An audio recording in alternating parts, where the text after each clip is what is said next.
offer a few closing remarks in the form of a poem entitled, Make Your Own Way. Nobody knows who you are, kiddo. You need to make your own way. That night, I contemplated her words, staring at the ceiling as I lay. What exactly did she mean by make my own way? 6 years ago, I didn't have the answer that I sought. But today, I share with you the way that was wrought. The way was a path that I walked alone at first, as a one-woman wolf pack. An academic competitor, out on the prowl, ready to attack the next manuscript or scholarship application. I was a bona fide academic adrenaline junkie. I had to admit this realization. There was no 9-step program to free me of my scholarly addictions. I got drunk off my dreams and got high off my intellectual predilections. Night and day I worked, I struggled, I poured my heart and soul. At 3 a.m., I sent emails. That's unorthodox, I was told. I wasn't looking to win any public opinion polls. I didn't care. I had to break the mold. Breaking the mold meant being the best, better than all the rest. Rest, what a quizzical notion. Sleep, I didn't know the notion. I massaged success into my brain like hand lotion. This one-woman wolf pack was on a roll. But soon, the waters of life began to rock and roll. Rock and roll. Rocked and rolled me out of my bed of dreams. This path had become hard and unforgiving, filled with late nights, caffeine, and Taco Bell nacho supremes. I had begun to doubt myself and my dreams, which once gleamed so brightly. Nightly, I prayed for strength to continue, to thrive, even to survive. This long academic journey had begun to make me feel as though I was taking a swan dive right into oblivion.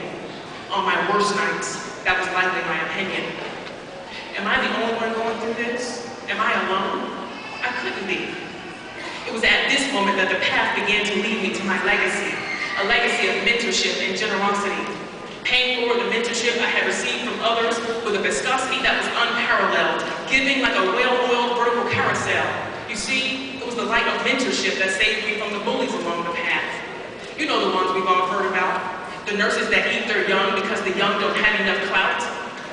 I can remember my first experience of a nursing coworker who tried to devour me.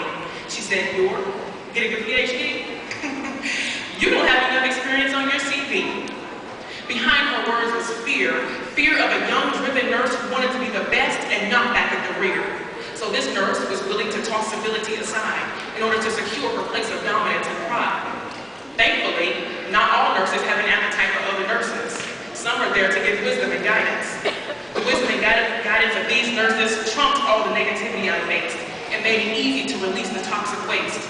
These mentors' words shielded me, guided me, and taught me the correct use of my elbows, which they told me must be thoroughly greased. These greased elbows produced work onto which mentors' pens bled. So much so that after the 10th revision, I thought, I would rather just be dead.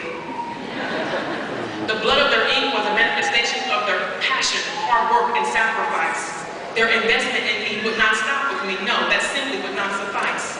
I wanted to be a nursing heroine. Mentoring and guiding those that came after me. I want you all to know what it feels like to be legendary. It was at this moment that I realized that I'm not alone. I'm running alongside strong women and men striving to better themselves, the nursing discipline, and the world. It was on this path that my passion and calling unfurled. So the advice that was given to me years ago becomes a question to you. How will you make your way after this graduation day? We're graduating, and I'm sure you're ready to party and play, but after the celebrations and fun are done, will you live your legacy or play the game of life? You hail from Indiana University School of Nursing, one of the discipline's greatest names. You are not part of the game, you change the game. Work hard, be unorthodox, break the mold, don't give up. Young nurses, the world is ours, we're the best. So I'll pose this question again. How will you make your way after the celebrations of this graduation day? Thank you.